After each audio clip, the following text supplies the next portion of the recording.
네, 오늘은 마태복음 1장 강의 자료 7번의 5페이지 상단에 민수기 24장 15절로 24절 말씀 들어갑니다. 이것은 사건 목자를 대표한 gel람 선지자가 하나님께 계시받은 것이 있어가지고 예언을 한 내용이에요. 사건 목자에게도 이렇게 계시를 해주신다라는 건 비밀스럽죠. 예언하여 이르기를 그오르의 아들 발람이 말하며 눈을 감았던 자가 말하며 하나님의 말씀을 듣는 자가 말하며 지극히 높으신 자의 지식을 아는 자 전능자의 환상을 보는 자가 엎드려서 눈을 뜬 자가 말하기를 내가 그를 보아도 여기 그는 먼 훗날 오실 예수님을 말하는 거예요. 상징이죠. 이때의 일이 아니며 내가 그를 바라보아도 가까운 일이 아니로다. 한 별이 야곱에게서 나오며 이 한 별은 계시록 22장에는 나에서는 광명한 새벽별이다 라고 이렇게 표현하셨죠. 그리고 예수님이 탄생하셨을 때도 이 별의 인도를 따라서 동방 그 박사들이 아기 예수께로 인도를 받았어요. 한 규가 이스라엘에게서 일어나서 모압을 이쪽에서 저쪽까지 쳐서 무찌르고 그랬는데 여기 그를 보아도 이 말은 그 말씀의 아들인 한 별, 광명한 새벽별을 말하는 거예요. 한 규, 규라는 건 왕권을 의미하는 거예요. 잡은 자를 구원자로 오셔서 성경을 이루실 것에 대한 발람의 예언인데 싹군인 거짓 선지자도 이렇게 정확하게 예언을 했습니다. 이건 기독교계에 삭슬을 위하여 발람의 길로 몰려가고 어그러진 길로 몰려가는 자들도 부분적으로는 계시를 볼 수 있다는 걸 알 수가 있는 거죠. 또 셋의 자식들은 여기 이 셋이라는 말은 콜 베네쉐트라는 이 말, 이것은 저주의 자식들 그런 뜻이에요. 셋의 자식들을 한 별 한 주로 이스라엘에게 나와 이스라엘에게서 나와 모압을 모두 무찌르실 이스라엘의 메시아를 대적하여 소동하는 대적들인 콜 베네쉐트의 자식들, 이 말은 저주의 자식들이라는 뜻이에요. 그걸 다 멸하리로다. 이 저주의 자식들은 예수님 때 유대교 지도자들이었죠. 뱀들 독사의 새끼들이었죠. 자, 그의 원수 에돔은 아담과 같은 발음에서 나온 그 에서의 별명이죠. 에돔은 그들의 유산이 되며 그의 원수 세일도 세일은 에서의 기업이잖아요. 그들의 유산이 되고 그와 동시에 이스라엘은 용감히 행동하리로다. 주권자가 야곱에게서 나서 남은 자들을 그 성읍에서 멸절하리로다 하고 또 아말렉을 바라보며 예언하여 이르기를 아말렉은 민족들의 으뜸이나 그의 종말은 멸망에 이르리로다 하고 이 아말렉은 육을 상징하는 에돔 족속 중의 하나죠. 또 겐 족속을 지금 이 겐과 다음 절에 가인이라는 말을 같은 개념으로 사용하는 의미를 잘 살펴서 읽어야 되겠어요. 겐 족속은 가인의 길에 행하는 자들 중에서도 하나님이 주신 구원의 표를 이용해서 구원을 얻을 자들이 있고 끝내 가인의 길로 가는 자들은 절망한다. 이제 그 예언이에요. 자, 또 겐족속을 그렸는데 가인 구원의 표를 하나님의 뜻대로 사용한 여기하고 돌이키면 우리가 다 가인의 족속들이잖아요. 겐족속이 된 거죠 지금. 가나안 땅에서 이스라엘과 하나가 된 개인족속인 헤벨 가문, 헤벨은 에벨이라고도 발음을 하기 때문에 어떤 구절에는 에벨이라고 기록이 되어 있으니까 헤벨, 에벨은 같은 거입니다 하는 걸 이해하시고 읽으면 됩니다. 발람은 본문의 긴 족속과 22절에서 끝내 회개하지 않는 가인을 교차로 사용합니다. 이제 창세기에는 개인이라는 말이 없죠. 그냥 카인이라고만 돼 있지. 그런데 가인에게 표를 줬는데 창세기 4장에는 가인이 그 표를 활용을 하지 않은 걸로 돼 있죠. 노 땅으로 가서 에녹성을 쌓았다고 이렇게 돼 있는데, 그런데 가인의 후손들이지만 이게 실제는 이제 이방인들을 의미하는 말인데, 겐 족속과 같이 회개하고 돌이켜서 여호수아에게 이렇게 항복한 족속들은 받아들여졌잖아요. 어느 훗날 예수님이 오셔서 복음을 전하면 회개하고 복음을 받아들인 사람들은 가인 족속들이라도 구원 얻을 자들이 있다. 지금 그런 예언인 거죠. 네, 바라보며 예언하여 이르기를 네 거처가 견고하고 네 보금자리는 바위에 있도다. 그러나 가인이 앞에는 겐족속이라고 했죠. 그런데 겐족속은 가인의 후손들이지만 하나님이 주신 구원의 표를 잘 활용해서 구원 얻은 이방인들을 말하는 것이고, 여기 끝내 가인의 길에 행하는 자들은 독사의 자식들이죠. 네. 그러니까 가인이 쇠약하리니, 그래서 개인 족속과 가인을 같은 그 개념으로 사용을 하셨지만 문자대로는 개인 가인 이렇게 하였지만 개인은 구원받은 사람들, 가인의 길의 끝까지 간 사람들은 멸망받은 사람들이죠. 이렇게 이해하시면 되겠어요. 쇠약가림이 나중에는 아스루의 포로가 되리로다 하고, 또 예언하여 이르기를 슬프다 하나님이 이 일을 행하시리니 그때 살자가 누구랴. 살자가 없죠. 주님께서 한번 심판을 집행하시면, 주님께서 받아주시면 다 살아나는 거지만 주님께서 심판을 집행하시면 구원 얻을 자는 없는 거니까. 기띔이라는 것은 야벳의 후손인 야완 계보의 야벳의 후손으로서 지중해 연안에 자리 잡은, 오늘날로 말하자면 이탈리아 또는 마게도니아 지역, 헬라가 일어났었죠. 그쪽에서는 거기 전부 야벳 족속, 그러니까 유럽 족속들인 것이죠. 백인들이라고 오늘날 말하자면 그렇죠. 그런데 이제 인도 족속까지도 그 야벳 족속에 들어가고, 인도의 북부, 조금 전에 네팔, 그 히말라야 산 높은 곳에서 이렇게 사는 사람들은 셈족이죠. 그 사람들이 사용하는 산스크리트어라고 하는 그 말과 그들의 글은 반드시 오른쪽에서 왼쪽으로 써가고, 읽기도 그렇게 읽고 해석도 그렇게 한다.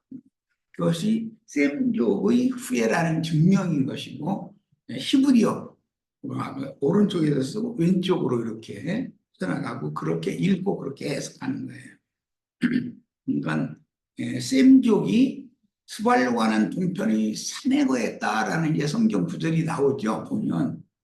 그리고 노아의 홍수 때에도 아라랏 산에 방주가 도달된 것으로, 어쨌든 물로 온 땅을 심판을 하시니까 사람들이 살아남으려면 높은 지대로 갈 수밖에 없었던 것이죠.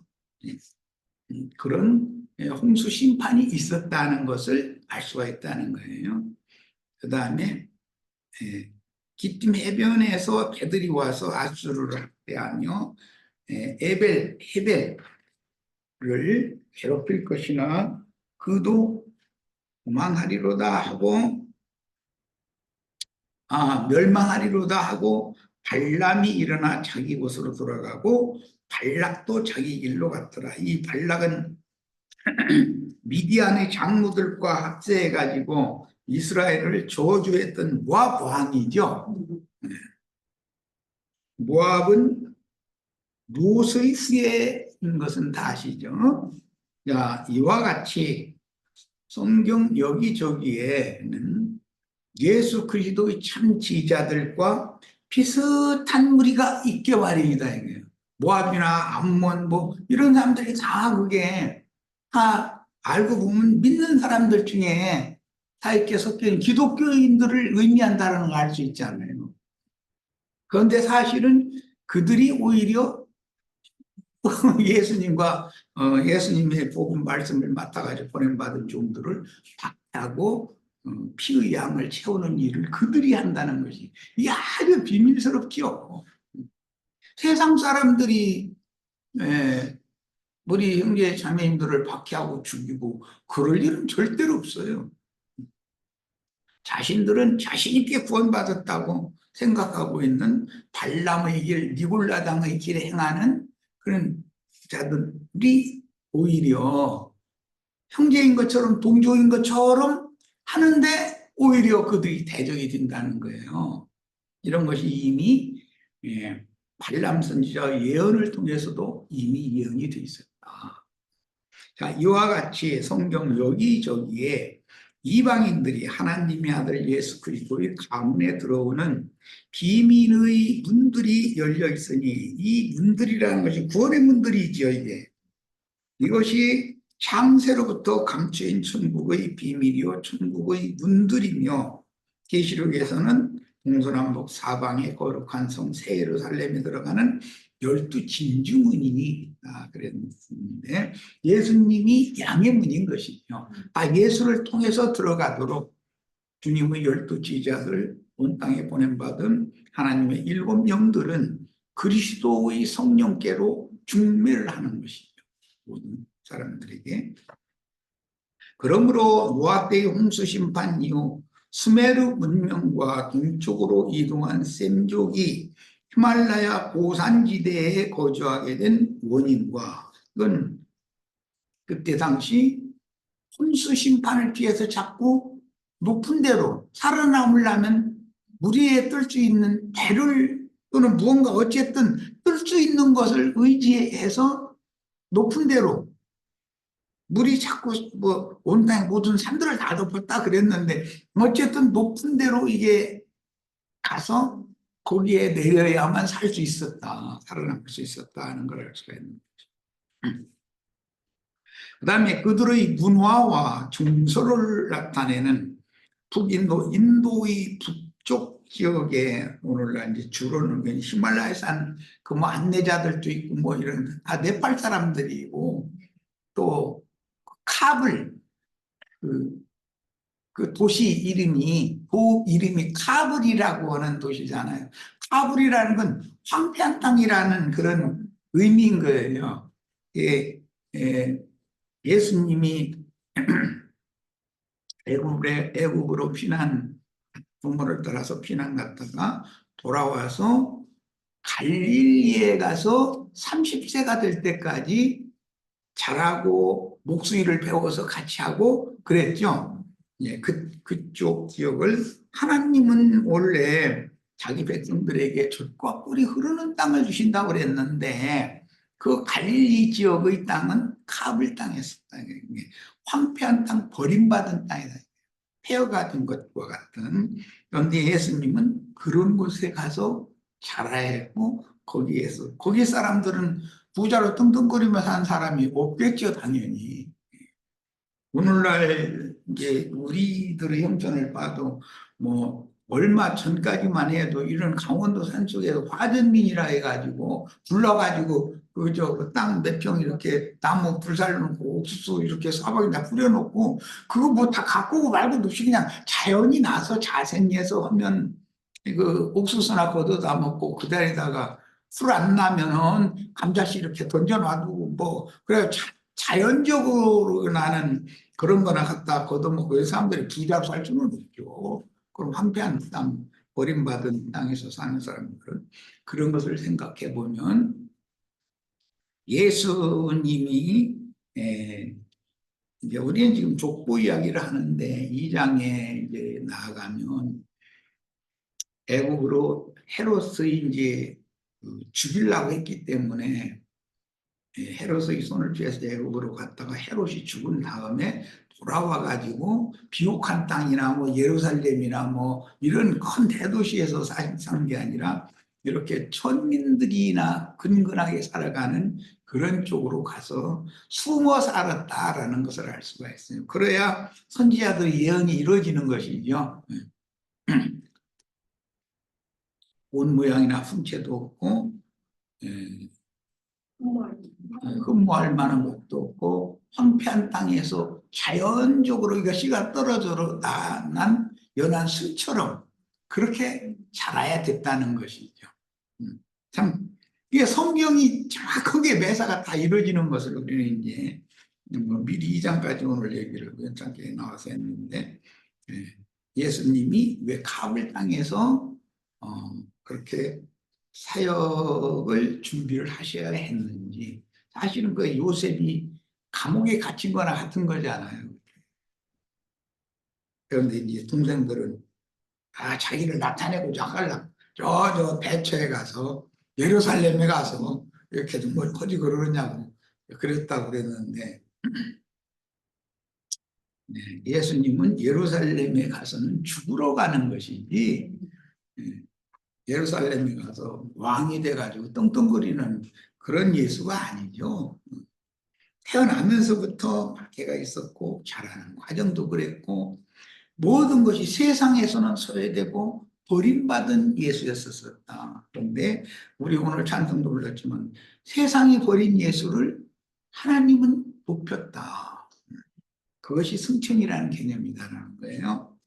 아이고 설명이 길어졌네. 자, 원수로 지내던 부족과 화해하고 통혼하며 통상하기 위해 속죄 양을 죽여서 불에 구운 양 고기를 나눠 먹고 양 부족 족장의 피를 섞은 잔을 돌려 마시는 동맹의식은 훗날 셈족의 언약 체결에 대한 모형으로서 그들의 삶이 그랬었던 것이죠.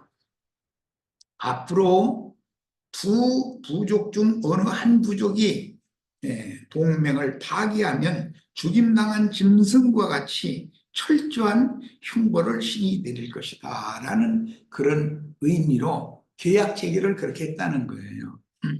이것이 먼 훗날 예수 그리스도가 죄인된 하나님과 원수 관계했던 우리를 화해시키기 위해서 예수 그리스도가 자신의 살과 피를 먹고 마시게 함으로 계약 체결을 했는데 이런 의미를 우리가 깨달아야죠. 성만찬식하라는 얘기가 아니죠. 이게 복음이지. 그리고 이제 동맹을 맺은 양부족은 서로 형제 아흐라고 부르므로 신약 성경에서 하나님의 아들 혹은 아들들이라는 용어나 지금 우리가 나누는 말씀은 예수 그리스도 형제라는 의미를 살펴보는 거예요. 신부 목사라고 하는 호칭과 형제 자매라고 하는 호칭이 무슨 차이가 있는지를 알고 예수를 믿어야 된단 말이에요. 막 신부님 목사님 그러면 막 떠받들으려고 그러면서 형제님 오면 아주 하시하게 보는 이것은 뭐냐 진리에 대한 지식들이 너무 없다는 거예요. 세상 교회가. 부활로 받아들이신 그리스도 형제들인 한 하나님의 말씀씨로 이 씨라는 건 이제 제라라고 그래서 이제 종자라고 그러죠. 생명의 근원이라는 말이에요. 그래서 이 아버지라는 말을 후대로 이어지는 아들이라는 말을 할 때 씨라는 용어로도 그 아브라함이 내가 후사를 삼고자 하는 씨를 여호와께서 주시지 않았기 때문에 이 다메섹 엘리에셀에게 후사를 삼으려고 그런다 이렇게 말했죠. 씨를 주느냐 주지 않느냐 이 말은 그 씨는 생명의 계보를 잇는 아주 중요한 근원이기 때문에 성경에서는 이 씨와 밭이라고 하는 용어를 이 셈족은 이걸 굉장히 중요하게 여기는 거예요. 그래서 씨로 영이 거듭난 믿음의 비밀은 셈족의 문화와 언어 관습에 따라 후대의 복음으로 전해지므로 성경의 구속사는 새 언약으로 확정이 됩니다. 역대상 2장 여기 이제 요람멜의 아우라고 그랬는데 형제 이 갈렙 이야기, 여분의 아들 갈렙이 어떻게 헤스론 가문 요람멜의 형제가 될 수가 있는가? 그것은 이미 살폈으니까 넘어가기로 하겠습니다. 자, 7페이지 하단을 봅니다. 이런 셈조의 생활 풍습이나 언어 관습을 알아야만 신약 성경에서 하나님의 받아들인 예수 그리스도와 많은 아들들에 대하여 이해할 수 있으며 부활로 나오신 그리스도 예수의 형제들로 세운 교회가 현세의 천국이라고 하는 기독교계가 생각하고 있는 천국은 죽어서 좋은 데로 가는데 어디 창공 하늘 물질 세계 뭐 별 세계는 뭐 어디 있다 이러고 가르치죠. 그런데 그런 곳은 없어요. 물질적인 장소는 없어요. 천국 비유의 말씀을 하실 때 천국은 마치 제 밭에 좋은 씨를 심은 어떤 사람과 같으니 등 이렇게 표현을 하시죠. 그 예수님 다시 천국이고 천국의 왕이다. 지금 이 말을 하는 거예요. 그러니까 천국에 간다는 건 예수 그리스도 안에 간다 그 말인 거죠.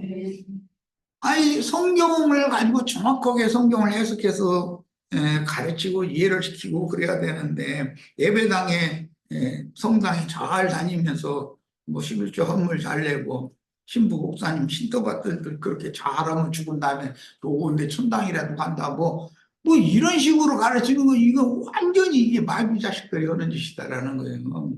이게 창세로부터 거짓의 아비인 마귀가 하와를 통해서 아담을 점령해버린 것은 지옥 세계의 왕인 마귀 세계로 영혼을 그런 방법으로 끌어가는 거다 이거예요. 인자 예수의 대속으로 인하여 하나님과 화목한 관계가 된 모든 성도는 대대로 하나님의 아들이요 그리스도 예수의 형제들이 될 수 있는 비밀을 용감으로 깨달아 마음에 믿어져야만 천국을 상속할 수 있는 하나님의 원속이 되고 그들 중에서 이기는 자들은 하나님의 권속이라는 건 말씀으로 난 자녀들이다 이 말이죠. 천국의 후사들이 되는 것이 믿음으로 말미암는 천국의 비밀입니다. 셈조의 이런 생활 관습과 언어 관습을 모르면 당연히 성직자와 평신도라는 율법 제도의 계급적인 종교 체제를 실행할 수밖에 없으며 부활하신 예수님의 형제 자매들인 하나님의 권속들로 세우는 현세는 천국이 교회이고 오는 세상에서는 거룩한 성 예루살렘이고 영세에서는 거룩한 성 예루살렘이에요. 그래서 현세는 교회는 천유라고 비유를 하고 오는 새 세상 그 천년 기간의 왕국 기간은 신부라고 그렇게 말하고 영세는 아내라고 표현한다. 이런 기본 지식을 알고 있어야 된단 말이에요. 알지도 못하면서 믿습니다 하는 건 거짓말하는 거잖아. 갓난아이신 자들은 오는 부활 때 그리스도 심판 때에서 천국 바깥 어두운 데 버려둠을 당할 수밖에 없으므로 이 말은 이제 굉장히 중요한 말인데 이것은 이제 마태복음에서 굉장히 강조하는 말씀이기 때문에 어떤 사람들은 대리감을 당하고 어떤 사람들은 버려둔다고 그랬죠. 그럼 버려둔 자들이 단순히 세상 사람들이겠는가 그 말이에요. 세상 사람들은 불로 심판한다고 돼 있지 버려둔다고 돼 있지를 않죠. 믿는 이들인데 온전케 되지 못한 자들은 그 불심판이 집행되는 세상에 버려둠을 당해서 혹독한 고역을 경험하게 한다 그런 말이지. 야, 그래서 성경에서 말하는 아들 혹은 형제라는 용어를 사용하는 족보에 대한 기록을 통해서 계시를 받아 천국 복음이 믿어져서 어린 양의 생명책에 내 이름이 기록되어야만 천국의 자녀다. 어린 양의 생명책에 내 이름이 기록되지 않은 사람은 천국과는 사실 상관없는 사람이죠. 예배당에 열심히 다녔으니까 목사님이 그 어떤 집사님, 권사님을 사랑해주고 막 이렇게 구해주고 그러니까 천국자녀다 이런 건 말도 안 되는 소린 거예요. 더구나 무슨 뭐 신학교를 갔다 왔고 뭐가 어쩌고 해가면서 그것이 천국자녀의 표가 아니잖아요. 이런 진리의 말씀이 영으로 받아주고 마음에 믿어졌느냐의 문제인 것이지. 자, 여호수아 15장 17절 그 갈렙의 아우 이야기가 나왔는데 여분네의 아들이며 악사라는 딸을 둔 아버지가 갈렙이고 그의 아우는 그나스라는 사람의 아들 온니엘이었죠. 이 갈렙이 자기 이제 그러니까 사촌 동생인데 온니엘에게 악사를 줬죠. 자, 그 말씀이 몇 군데 나왔어요. 그리고 이제 저기를 봅니다. 중반부 봅니다. 이스라엘의 첫 번째 사사였던 온니엘의 가게는 에돔 족장 그나스의 족통 아들 가게이므로 지금 여기에 나오는 온니엘의 아버지 그나스는 그 훨씬 조상